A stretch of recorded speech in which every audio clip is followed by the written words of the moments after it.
il y a eu, autour de la Seconde Guerre mondiale, successivement, des interdits totémiques et tabouiques qui se sont mis en forme et qui ont fait de la Seconde Guerre mondiale le lieu magique à partir duquel était légitimé tout l'ordonnancement capitaliste contemporain.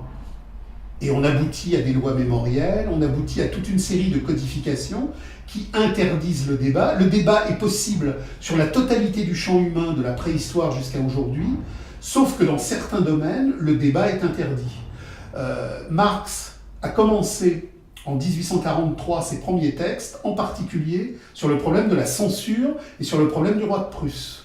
Marx montre dans ses textes sur la censure que la censure n'est pas anodine. Il ne faut pas simplement prendre la censure comme un phénomène d'interdit, comme un phénomène comme ça de neutralisation. Il faut le prendre comme un lieu magique de dévoilement, transfiguration, dissimulation. C'est là où est la censure, c'est là où est l'interdit, qui est le lieu magique de la reproduction du capital et de la modernité des mystifications nécessaires à sa valorisation.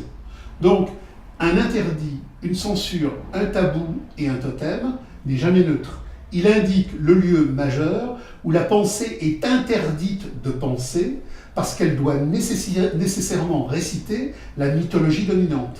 Donc à partir de là, un certain nombre de groupes ont fait un travail critique là-dessus, et ce travail critique là-dessus, effectivement, il s'est heurté au mur des formations supérieures de la religion contemporaine, là où Manuel Valls dit il y a un sanctuaire.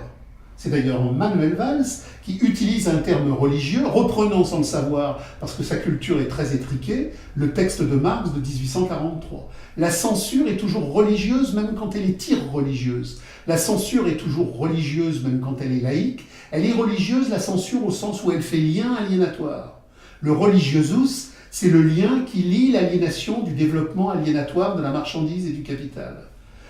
Si je veux comprendre le cœur aliénatoire d'un système, je dois, dit Marx, comprendre le lieu majeur de sa censure. Si je saisis le lieu majeur de sa censure, je vois qu'il est le lieu majeur qui dissimule la stratégie radicale de l'implantation de la classe capitaliste, qui met en marche le mouvement général de l'aliénation et qui, par ce masque, dissimule la vérité de l'aliénation au mouvement.